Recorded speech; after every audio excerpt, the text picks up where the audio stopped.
Hello, everyone, and welcome back to a very, very special review this week. I'm your host, as ever, Purple Midnight 8. Joined, ladies and gentlemen, he has made his grand return. Morgan is back for a review. Morgan, say hello. I'm back, bitches. He's back 61 fucking reviews later. No, this would be number 63. 62 was the last one, so yeah, technically. As Brittany once said, it's Brittany, bitch. It's lemon, bitch. Yeah, it's lemon, bitch. He's back.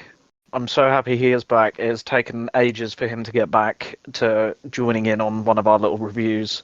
Yes, I get it. It's been a long time. It has been a long time. It has been since April, March-ish. God, I said more February. I think that Whenever came Black out. Adam came out. Isn't it? Well, I had a look and it said 11 months ago when that review came out. So it's probably December-ish. Yeah, it was a long time ago we watched it. It was way too long ago. Because we went, But he is it would back. be funny if we watched Black Adam. And We went as a joke. I took a notebook, and that is where this all began, I believe. I believe that was the first ever review. It was. And since then, you vanished. Yeah. Amelia has taken your seat. Yeah. Amelia has taken your chair. She is present, but not part of this review. She is reading a book. Amelia, do you want to make a quick cameo? She shook her head. That'll do. I mean, the main reason I was gone was because of personal issues. He was lazy, he could be asked. A very, very early midlife crisis. Indeed.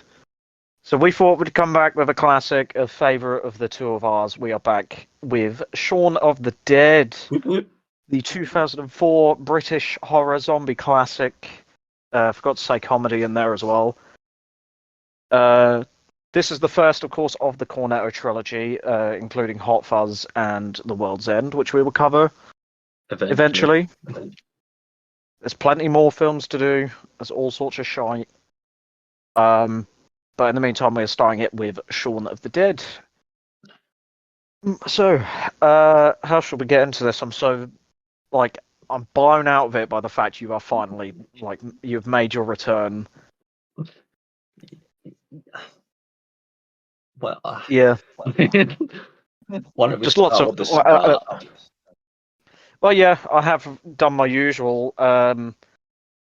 This is Morgan's first review he's been part of since I switched to, being on computer, because the Black Adam one was all done on paper, so it was really basic bullet points. With you writing this, we went along.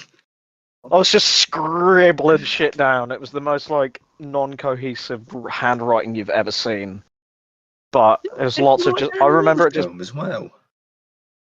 I think I did the Batman. No, because Jacob was there. Yeah, but I did that with Amelia. I didn't write down another film with you. Did you not? Well, obviously, because you've only been here for Black Adam. I swear you wrote another one that we were gonna do. I actually can't remember. Did you write anything for Bullet Train? No, we watched Bullet Train before we started reviewing stuff. Yeah. But Bullet Train is on the list. It's been on the list forever, basically since we've seen it. I've got Smile on DVD. We got drunk and watched that. Oh, that was that. It still wasn't good. I'm looking forward to giving our thoughts on that. Because we were drunk. It made it funnier, but the film was still bad, and I will die on this hill that everyone is randomly enjoying. People like that film. Yeah. But anyway, we're not on about that film. We're on about Shaun of the Dead. You can tell it's been a while because we're talking about other shit instead of the film, when usually in these, we just get on with it. So, of course, this is written and directed by Edgar Wright. Yeah. He is... Yeah, thanks for your input. You've already given more input than she has. Exactly, I'm a better co-host. Watch this one go higher than Black Adam. I am. We're waiting for it. Jesus. I'm not a better co-host. I am the co-host. Not of the reviews. You lost that seat. No. Unless you come back consistently, you ain't. I am co-host. But I am the. Sadly, I am the last founder of this channel alive. That's depressing. Anyway. Jesus Christ. So I have the authority, son. This is like a really fucked up podcast. This is. You can give a complaint, but you'd have to find a Ouija board first. Anyway, this is written and directed by Edgar Wright, of course, who also did Hot Fuzz and The World's End. This is probably the middle child of the three films for me. Hot Fuzz is definitely my favourite. Yeah. This is middle. The World's End isn't a bad film. It's just these two are bad. The least good. Yeah, these two are the better. This is the better film. And then, of course, Hot Fuzz. Comedy than The World's End. I also think there's a lot more iconic scenes in this film as well. Oh, yeah. And also Hot Fuzz. We quote these films on a day-to-day basis. Like, I can't remember anything from The World's End, like, quote-wise, or, like, iconic scenes. All I remember is the bit at the end where it says, "It's all I've got left." Like, that is the only bit I can quote. I mean, it's also the bit where he... spoilers for The World's End, by the way. Didn't know we were going to talk about this. The big fucking computer alien ship at the end, where they get pissed and swear at him, and he fucks off. Yeah. Yeah, they try and tell him to fuck off, and he does. Yeah, exactly. Yeah, like when I said they don't listen to him. Jacob will one day be featured on this channel. He will join us for a game later on. No, don't spoil it. Don't spoil it. I almost did, but I didn't. We don't spoil playthroughs on this channel or other films we will cover unless it's a sequel. Well, technically it is. Technically, yeah, but it doesn't matter. When I say unless it's a sequel, I mean it's a film sequel. Anyway, we'll shut up about other things. We will continue about Shaun of the Dead. Yeah. Thanks Welcome to the show. Yeah. It's good to have you as a guest, like, host on your own fucking channel. Anyway.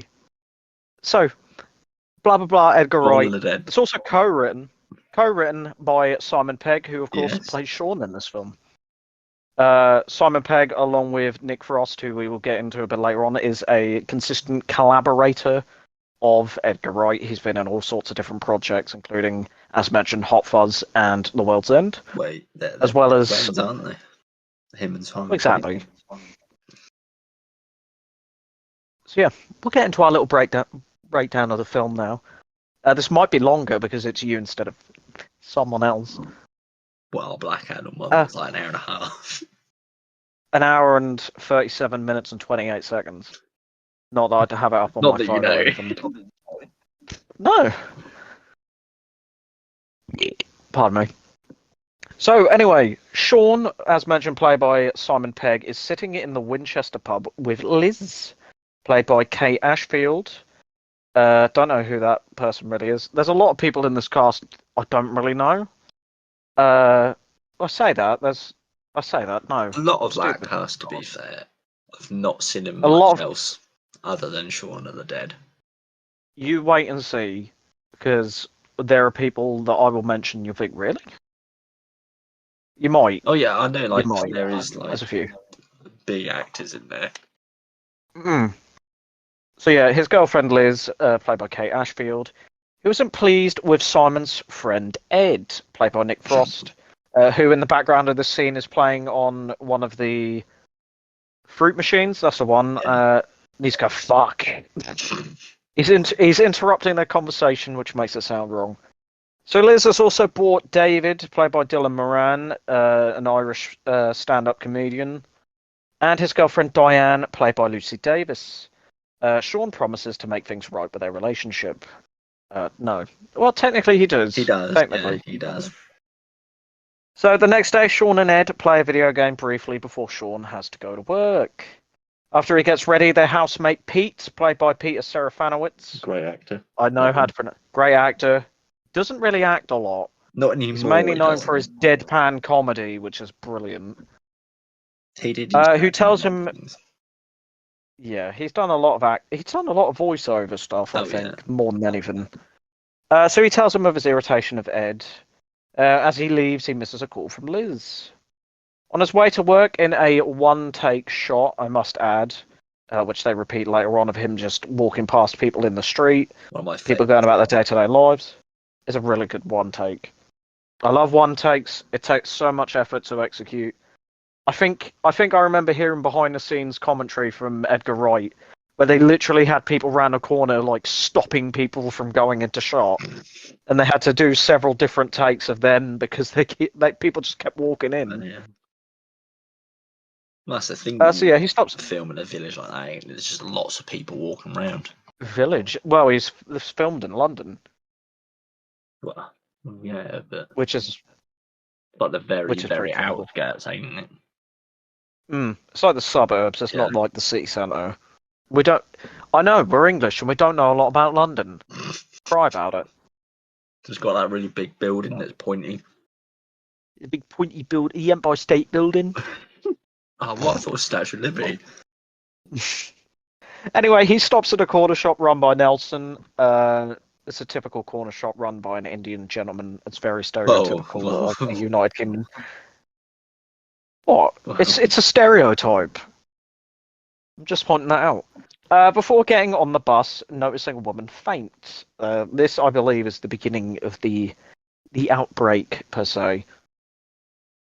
I do have some little tidbits of information a bit later on that I will share about more of this. At work, he tells his staff, which includes a gentleman named Noel. He is played by Rafe Spall. Because it's relevant to this channel, he is in the sequel of Jurassic World: Fallen Kingdom. Is he? I think. Yeah, he's the main bad guy in that. He's also. You see, I told you. I told you that some cast members. Really? I don't know how old he is in this, but he says he's 17. I've got to look this up. Genuinely. He's also the son of Timothy Spall, which is a Wormtail from Harry Potter. Oh yeah, well yeah, I know who Timothy Spall is. Yeah, but Rafe Spall is in Jurassic World: Fallen Kingdom. I'm telling you. Fallen Kingdom, ain't it? Yeah. We're both looking this up on our individual laptops, by the way. Oh, he's in Hot Fuzz as well, don't forget. Yeah, he plays one of the kids in Hot Fuzz, don't he? It's very weird. There's going to be a lot. Rafe Spall, R-A-F-E. Oh my Sorry, God. this is dead air, isn't it? It is. Yeah, I told you. He's also in the Men in Black as well, hasn't he? Oh, that don't matter. It's a load of shit anyway. Anyway, sorry, we are really behind on this. So yeah, he tells his staff, which includes Noel, of staff off sick and how he's in charge for the day. Noel interrupts Shaun to tell him his stepdad Philip, played by Bill Nighy, probably. He's a great actor. He's probably best known for Davy Jones from Pirates of the Caribbean. That's probably what I would say for international audiences, but he's in all sorts of UK stuff. He's in that. He's quite well known. Is he in Love Actually? Yeah. About Time. Rango. Wait, he's the snake in Rango, ain't he? I think so, yeah. If you saw his face, you'd recognise him, but that doesn't matter. We'll keep getting on with this. Because I'm not even a page down and I've got 3 to get through. Gosh. So Philip has come to remind him to visit his mother the next day before leaving. Military trucks go past, of course. Shaun continues his day watching a man catch and eat a pigeon before disappearing. Ooh. No idea how this dude literally vanishes. No, you're like, I never got that bit. It was a bit weird. He must run the opposite direction. Where the bus is going.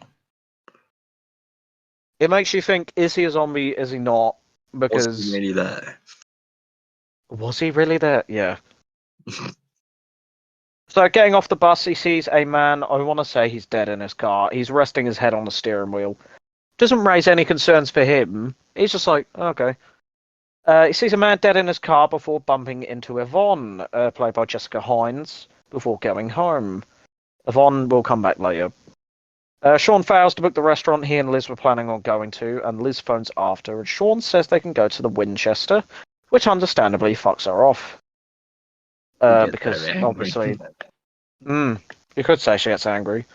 So Shaun rushes over to Liz's and is denied entry by both David and Diane, but after failing to climb up, he is reluctantly let in. But he tries I must say, he tries to. That's why I said he fails to climb up. I want to say that you need to keep an eye on the background characters of this film. Anyone that Shaun walks past, if there's another character in shot, you will see them as a zombie. Because there is a pizza delivery driver, over the opening credits, the people in that you'll see return as zombies. Yeah. You got all the people he walked past, on his way to the corner shop. Everyone, you've got the one-armed zombie later. He was in the corner shop. There are a lot of returning background actors that they reuse as zombies, which is good because then you can be like, well, what we're doing right now, which is going, oh yeah, it's those guys. Yeah. Unnamed Citizen 47. Jesus Christ, they got a lot, haven't they? Yeah. Well, there's a lot of background actors. Yeah, that's true. A lot of zombies. Well, not that they're called zombies in this. Well, they're not really called zombies. There's one line. Yeah, and that's it. Yeah. Because Shaun just tells them shut up.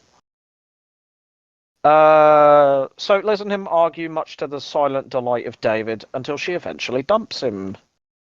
After he tries to apologise with flowers for his mother. Shaun returns to the Winchester where he tells Ed about it to the backing of If You Leave Me Now by Chicago. Who the fuck put this on? I love him. Even say the line and didn't pick it up. What? It didn't pick up you ending the line. Did it not? No, need to do it a bit louder. But at the moment it's got an it. It's on random. There you go.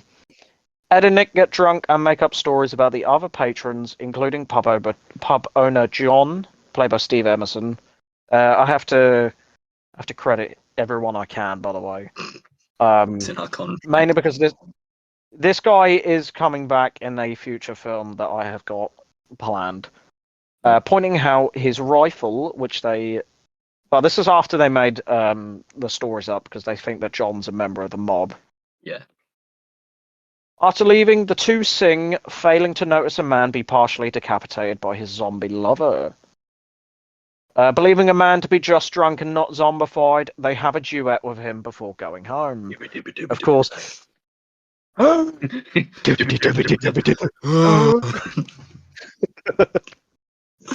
So at home, they dance to music, much to the, again, annoyance of Pete, who throws the record out the window, of course. I'm just putting this out. Did you know that Pete also played Darth Maul in the first Star Wars film? Did he really? Yeah, he was the... I actually didn't know that. Yeah. But no, he played him for one line. He was the voice of him for the one line that he had. Oh, that would explain it, Obviously, it's Ray Park, but he delivers the one line that he says. You would, of course, know this, being a big Star Wars nerd. Yes, I am. But I must say, Darth Maul later being replaced voice-wise by Sam Witwer, who we have seen on the channel as well. We have seen him in The Mist. I think it's just The Mist he's been in. I think so. He's also in the first episode of Walking Dead. Yeah, but we haven't covered that on the channel, have we? Well, I was just saying. We're not going to list off his full credits and be like, we've also done this. It's also Star Killer.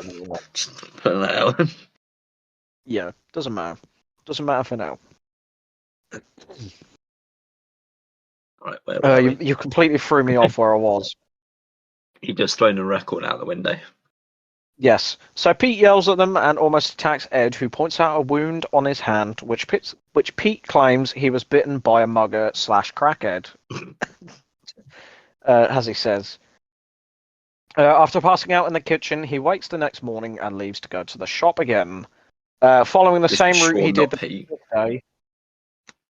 I didn't say Pete. No, yeah, but you carried on from speaking about Pete like he'd... Oh, yeah, I didn't say Shaun. Yeah. So, yeah, Shaun wakes the next morning and leaves to go to the shop, following the exact same route he did, tripping over the curb.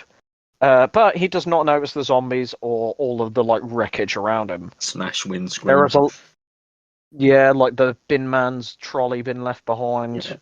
Yeah. The homeless guy without his dog. He does notice him technically, but doesn't notice he's a zombie. Sorry, got no change. So in the shop, of course, he retrieves a cornetto as requested by Ed. This will come back in the films, and I will point them out. And a Diet Coke, paying Nelson, owing him 50p or something. There is also, when he goes to get the Diet Coke, a bloody handprint on the door.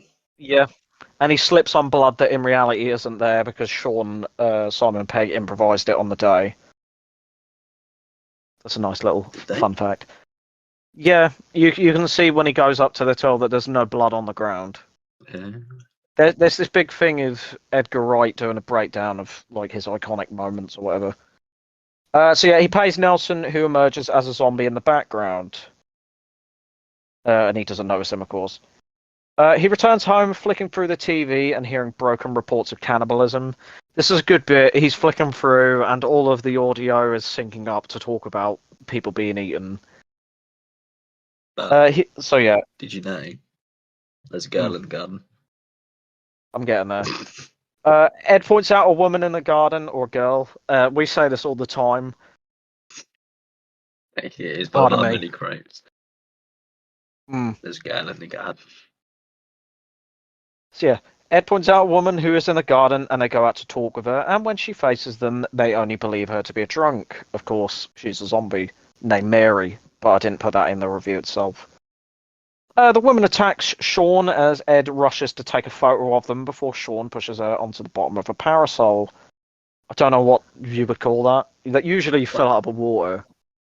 But it's like a weight, isn't it? Yeah, it's just a weight to stop her from It doesn't matter. We're not talking about the bottom of the fucking parasol. The two are shocked as the woman stands back up with a lovely hole in her, which there's a good shot where you can see Shaun's shocked face through the hole. And they retreat inside as another zombified man appears. They did do a mini comic of these two. Mary was walking home one night. This bloke was harassing her. Then he got turned into a zombie and then killed her. Fair enough. So they had linked. Yeah. She got what she deserved. So after hearing an emergency report, a one-armed zombie enters, of course being the guy from the corner shop mentioned earlier. But Ed manages to smash an ashtray on his head, killing him. Or putting him down, I guess. After learning how to kill them from the news, they start throwing random objects at the zombies, which fails to do anything. Indeed. But they grab Shaun's records and selectively throw them, things like the Batman soundtrack and one of Liz's old records. No, he doesn't. Except they still... Soundtrack. Does he not? No. I thought he does. No, he tells them not to throw that one. Okay. They just throw a lot of random crap. Which does nothing, of course, because they're just throwing records. I mean, it does... That's going to the guy's face. Fat one in the face. Yeah. They break into the shed, of course, grabbing the iconic cricket bat and a shovel before beating the two of them to death. Realising bites mean infection, they call out to Pete, who they think is still upstairs. Oi, prick! Pete! Pete! Pete! Pete! Oi, prick! Shh, you might hear you. Pete! Yeah, when they don't hear anything, they think he's gone to work, but because he wasn't feeling well, he didn't take his car. So before... no. I'm reading a separate paragraph. Shaun receives a call from his mother, who informs him that Philip was bitten by someone who broke into the house. much to their relief. Because they were worried that Barbara had been bitten, but it was just Philip, so it's fine. Have you been bitten? No. No! Oh, thank God. Philip has. Oh, thank God. Oh, thank God. Shaun and Ed plan to rescue his mum, Barbara, as mentioned, played by Penelope Wilton. I believe she was also in the Netflix series Afterlife with Ricky Gervais. She was. Brilliant. That is the one series where you will cry and laugh at the most, all at the same time. Unbelievably sad, but it's so good. It's so good. Would 100% recommend that. And Liz before holding up at the Winchester. This is, of course, the iconic thing that Ed foreshadowed a little bit earlier. So before I go, blah blah blah blah blah blah. Went on a side tangent. So before they leave, Shaun goes for a piss where he sees Pete still in the shower. Pulling back the curtain, he reveals a naked, zombified Pete. No ding ding, thankfully. There are some selective shots where they hide up his ding ding.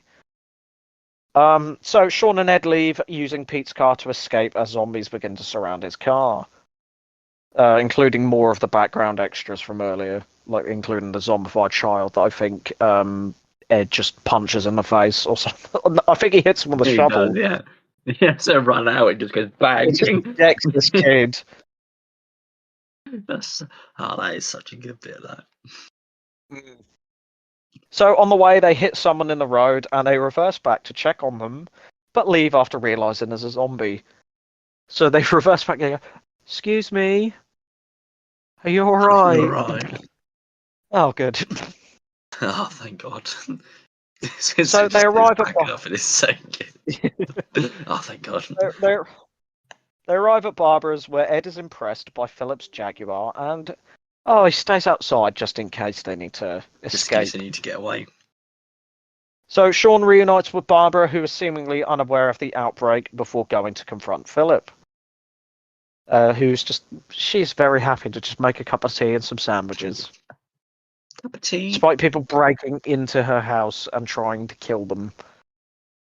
Shaun goes to kill him, but of course he reveals himself to still be alive, and Shaun tries to persuade Barbara to leave with him. Eventually they all leave together, where they see Ed has accidentally crashed Pete's car, so they can take the Jag. Oh no. More zombies appear, and one bites Philip in the neck before they escape in the car. Considering how, well, we're already talking about a film, considering how quickly he turns later on, how did the bite on the arm not kill him quicker? That's a good question. It's on his arm. It's on his hand, ain't it? It's somewhere there. It's because it's in a sling. I thought it was the same sort of place they bit Pete. Something like that, I think. I don't know. Oh well. Doesn't matter because he dies anyway. Well, maybe it's because it's closer to the. We're talking about the film. Shut up. This film has been out 19 years. Oh yeah, but some people might not. Go watch it. Then why would they be watching this? I don't know. Because they might. I don't know. Oh, Morgan, you're online. Oh yeah, thank you. Anyway. Forgot where. I know where I am. I can't remember where I am on the thing. They make it to Liz's, where Shaun is once again forced to climb in. Well, he successfully climbs in this time when zombies surround him at the front door. Liz and the others agree to leave with Shaun, fighting off the large number of zombies as they escape. As they make their way to the pub, Philip apologizes to Shaun for his treatment of him before passing away. Shaun orders Ed to pull over, where Philip quickly reanimates, causing everyone to flee from the car. It is great how he dies, because he just looks at it and just goes, it's dark. So stupid. A shaken Barbara tries to rescue Philip, but Shaun persuades her otherwise. He's literally saying, like, there's nothing left to your husband, as he reaches through the front and turns the loud music off. He just looks at him and turns off, doesn't he? Yeah. Going behind the houses, they bump into Yvonne again and her group, which includes Martin Freeman, yes, of many films. Importantly, will be Hot Fuzz and The World's End and The Hobbit. He was also in Sherlock. He played Watson. Yeah, he's in a lot. You'll know him. You'll know him if you see him. Tamsin Krieg, probably the most famous thing she has been in is Friday Night Dinner, which is a brilliant show. Oh, I love Friday Night Dinner. It's so stupid. Yeah, she's the mum in Friday Night Dinner. Yeah, I meant in Shaun of the Dead. No. Yeah, she plays the version of Diane that's in the other group. I think it's Diane she plays. Sorry, people. You know when they search this up again. Yeah, because also one more thing, Matt Lucas is in it as well. I know Matt Lucas. He plays the other version, Nick Frost. He plays the other Ed. Yeah. Right, yeah, and there's some other bloke who I didn't realise, so I didn't put him in. I love Friday. Apologies. It's brilliant. Tasman Krieg. Anyway, while he's looking that up, sorry. Before they part ways, entering a backyard, they take a shortcut over some. I say over some fences, through a fence, to get to the pub. Not through a fence. In one back garden, he does fall through the first one. Oh no, you guys should jump in. It falls, don't it? Yeah. So yeah, in one back garden, Barbara is distracted by a zombie she seems to recognise that promptly tries to attack Shaun when he goes back to rescue her. The group fight him and manage him to impale him to a tree with a swing ball pole. That is a toy you'd never see anymore. I used to love them. I actually used to love them. Just in your garden, just smacking a ball as hard as you can, trying to hit the other person in the head. Or is that just me? That's just you being abusive. Oh my god, she's in it. No. Yeah, I told you. So Shaun looks over the fence where he sees a large horde is gathered outside of the Winchester. Diane teaches the others to pretend to be zombies to pass the horde, which they somehow succeed in. This was before The Walking Dead, where they had the genius plan of using zombie blood and guts to hide. This is when apparently just pretending to be a zombie is enough to get through. Which is weird. I don't understand how, but sure. They call out to John inside the pub, which alerts the zombies, but Ed's phone suddenly rings from his contact who he sells weed to, that somehow isn't checking if he's alright, but is still just asking for weed. Yeah, and it's Noel, ain't it, that he buys from?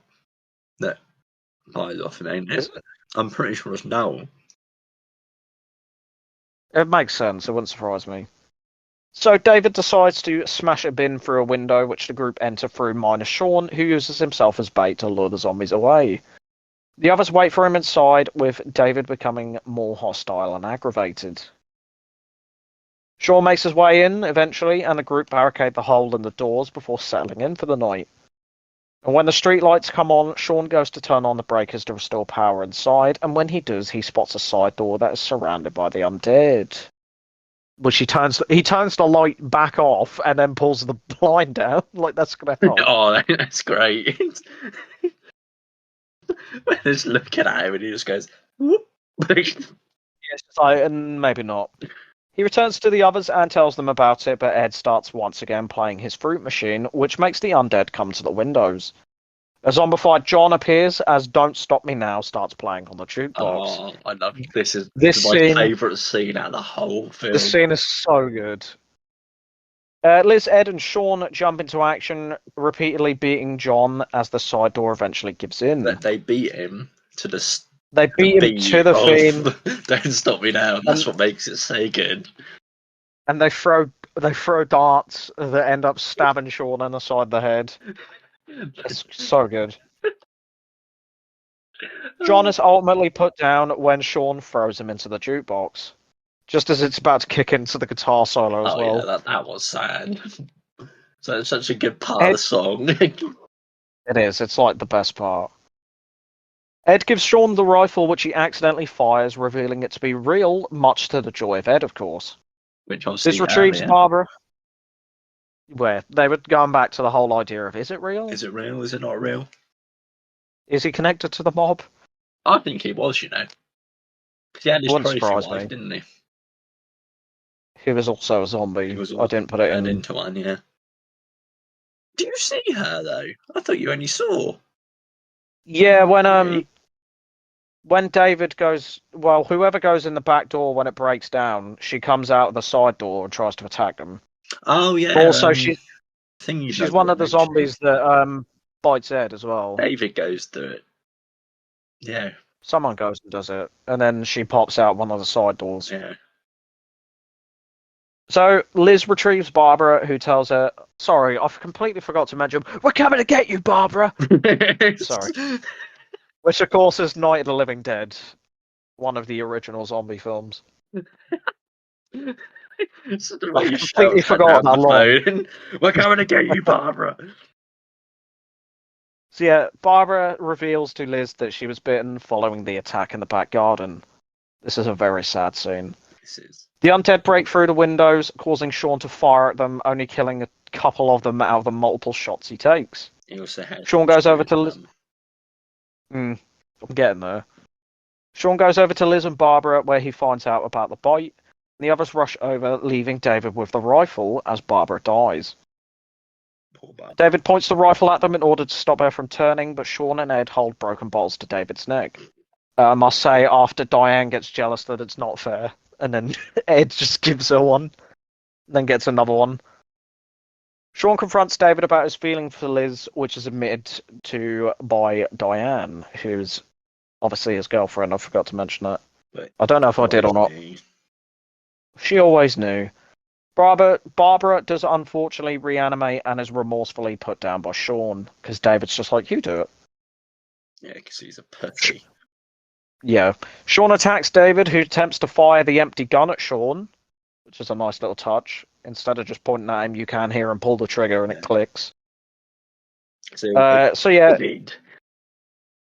did that quite well. So yeah, he tries to fire at... Yeah. He attempts to fire at Shaun before unbarricading the door, which is stupid, because he just wants to get out. He's an idiot. As Diane tries to talk him down, the zombies break through and grab David, literally tearing him limb from limb. That is another great scene. This is disgustingly brutal. The whole film. It is disgusting. Easily, best death. We'll get into that at the end. Yes, we do award stuff in this show, Morgan. What? If it's relevant. We do little awards at the end. Oh, Jesus Christ. Diane then grabs his severed leg before rushing into the horde. Now, it's important to point out she does not die. Despite what you may think, she doesn't die. Yeah. In the bonus features, there is a comic strip of her where she goes up and somehow fights her way to a tree, sits on a branch, eats David's leg for a bit. Yes.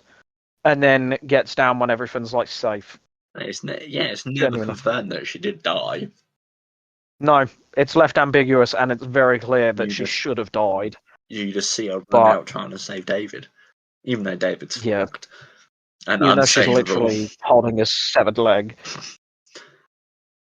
So the remaining trio fight off the undead, with Ed making Molotovs, but he is grabbed and bitten by a zombified Pete, of course, who's made his return, and also John's wife, who Shaun shoots in the head.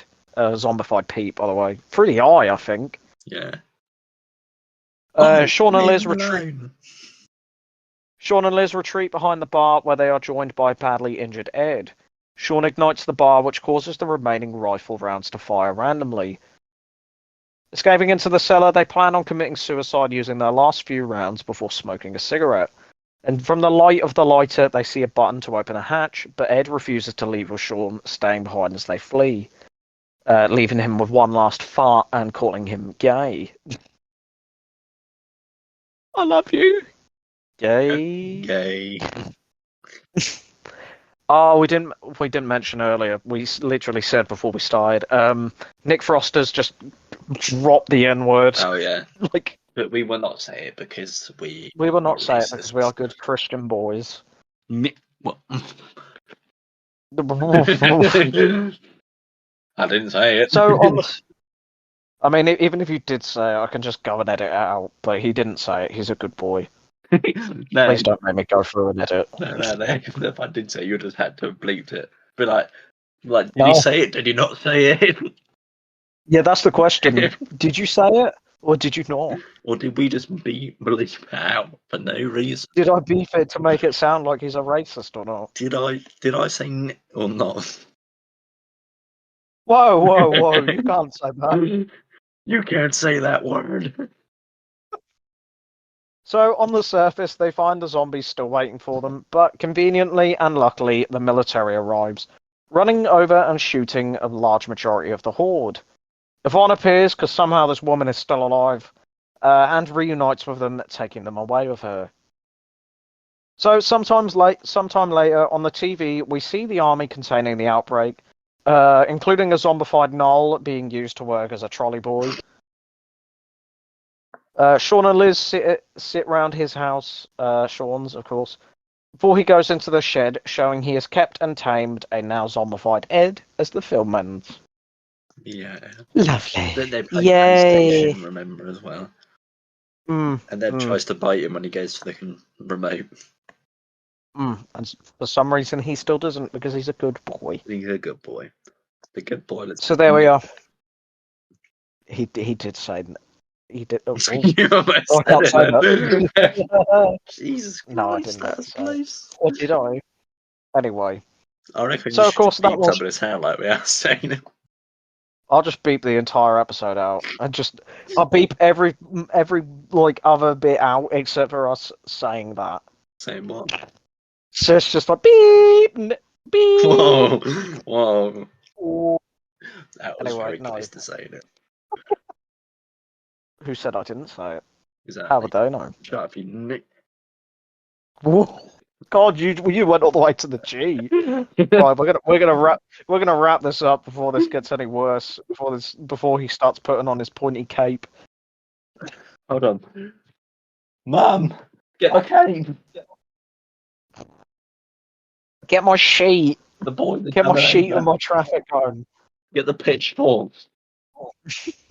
Get the crosses. No, okay. What? Whoa, whoa, whoa. Whoa, whoa. Anyway, no, enough of that. Get the torches. Sorry. Just get a lot. Just get a lot of things. Just let you know, audience, we aren't racist. We aren't racist all the time. No. We're not racist. We're not racist, we have a black friend. And his nickname is Nick. Whoa. Yeah, but they don't know that we're not white. Oh, damn it. Dang it. I mean, we are like two of the whitest sounding people you've ever heard. Let me just put on my spray paint. I'm pretty sure I've got black brown here. Alright, enough. Let's wrap this up. It's late enough. Jesus Christ. So, of course, Shaun of the Dead is about as iconic as you can get for a British horror comedy.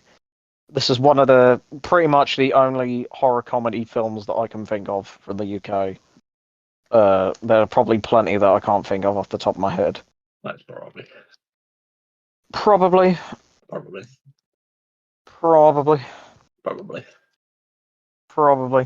Right. Anyway. That doesn't matter. So, Morgan, what were your thoughts on the film? On the film? Yeah. And that was it. Those were his thoughts. So, it probably is in my top 10, to be fair.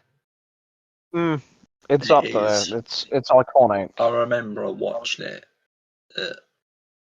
I remember watching it at such a young age, being like, "Whoa, is this real?" and all that shit.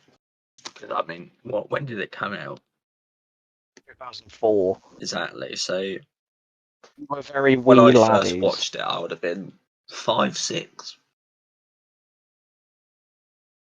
So you can't do maths well, can you? No, I wouldn't have watched it when it was first out. Is what I mean. Yeah. I was going to say we would have been 3 years old. We are very young. But I grew up with it, so therefore it's one of my favourites. Oh yeah, definitely. It's one of those films where you watch it at a young age and it sticks with you for ever. Oh yeah, I mean it's like days. Most days that we're on together, we will quote either Shaun of the Dead or Hot Fuzz. Let's face it. Even if we don't mean to, it just slips out naturally. Like, it's just a classic. But like, with those kind of films that are like that, I think they stick with you more. Yeah, because you know it's a good film if you can remember quotes as opposed to just scenes. Because of how stupid it is as well. Yeah, it's more memorable. It's stupid, but it's still grounded. Oh yeah, it's not like ridiculous, but it's dumb, silly humor that you can quote all the time. It's a film that's definitely made with love. Oh yeah. So what about you then? What are your thoughts on the film? Well, I've just kind of discussed it with Okay. you. I would just be repeating the same shit. Yeah. Just ignore that question. Yeah. So we, of course, will give our little awards that we usually give at the end of these shows. I have no idea. The best kill, as mentioned, has to go to David, of course. Oh yeah. That slimy little prick gets what he deserves, and it's in brutal, fantastic fashion. So much gore, so much. Ugh, it's disgusting, but he deserves it because he's a prick. I don't reckon for the second kill, just because of how stupid it is. You don't give like top two. No. I'm just saying it. But for beating the shit out of him to "Don't Stop Me Now," that's got to be second. That was the difficult decision to make is between John and David, because like David gets number one, John gets like runner up. Oh yeah, just by the way goes into the jukebox. And the fact his corpse is in there for like the remainder of the fucking film. Because there are several shots in the background where his corpse is still like hanging out with it. Just that though. I hope fucking Steve Emerson got paid enough for that. Like, just lying in there. Like from watching it though, you could see how much padding there was in his clothing, because like he goes from being there like twice the size of what he was. The thing is, I think in his younger days he was like a stunt coordinator or something. He was wild then, weren't he? Yeah. I mean, bless him. His IMDb says was. I don't know if he's still alive or not. I don't want to say he isn't. Oh, I don't know. Trusty Google. Trusty old. Oh no, according to the moviedb.org, he is 89. Jesus. So he would have been 80. No, he wouldn't. What? He wouldn't have been 80. That's only 9 years. 90. He would have been 70 in this film. So well done to him. Yeah, absolutely. For like still going through all this shit. Yeah, all right. I'm fucking thick. I only remember the 9, not the T on the end. If he was 80, I would be even more impressed. Right. Next award. But our second and last award, because I haven't thought of any more. The worst kill can go to literally anyone who died off screen. Mainly, we can probably go if you want to be specific, we can go with Noel or Nelson. Just any named character that just died off screen and was just seen as a zombie later on. Nah, I can't give it to the football kid, mainly just because he gets absolutely decked, which is hilarious. But just anyone. Be fair, you could say the football kid died and became a zombie, and that can be one of the worst kills. It's just anyone who we see as a zombie, but we don't have like the infection. It's like you just Philip's death. That he's just talking and he just dies. Like that's it. Yeah, but that's a really like emotional scene. Wow. Of like him reconciling with Shaun. But just anyone. Yeah, just anyone. You could even say Pete. Pete being well, I mean, there is the funny bit of him like being naked for the entire film. Well, not the entire film. He does get a good proper death. His zombie death is good, but his death is like off screen. Oh yeah. His living death is off screen. Yeah. His zombie death is on screen. Just anyone who turns into a zombie who has a name. Doesn't matter. So yeah, those are our awards. We may think of some more in the future. And it's understandable if we disagree or we completely agree with best and worst. It happens. And there are going to be plenty more. We've done loads. There's a lot of weird films we've covered so far that have some weird fucking kills. I can't even remember who got it in Cocaine Bear. No, I do. Doesn't matter about that though. It's worth the watch because of how fucking weird it is. It does look stupid as fuck. It is stupid. But we're not talking about that. That was Shaun of the Dead and our thoughts and opinions and all that good stuff. Good to be back. It's good to have Morgan back. He will be back for some more in the future. Probably not as much as Amelia will be in. No. Hopefully, I'll come on. I'll be in more. He'll be in some more. At some point in the future. Properly working. I'll be on more. Hopefully. Doesn't matter. He will be back for more reviews in the future. Hell yeah. But for now, it's weird to say this. We have been the Nova Project. We have been them. Don't forget, Craig's been here as well. We can't forget Craig. Craig, who has not been mentioned in 60 odd reviews. What? You don't say hello to Craig anymore. What has his channel gone to? Oh no, it's gone right down the shitter, isn't it? Women, honestly. That's probably what.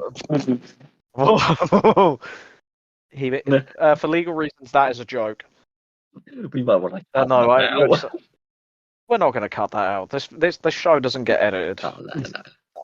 The most editing I do is put music on. Straight back on. Again, straight out.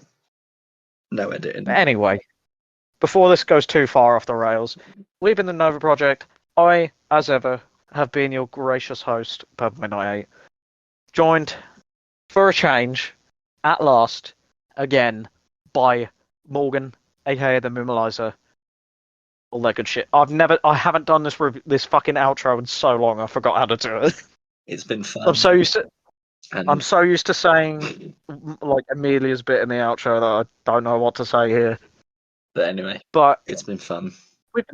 We've been the Nova Project. Morgan is back for reviews. You can find all our links in the description. Hell yeah. This is so much shorter than usual. So yeah, thank you so much. What? I could have just cut that off there. I could have cut that off there and it would have been perfect. But anyway, you should. Thank you again. I'm just going to end this now. Thank you again, and we will see you next time. See you next time.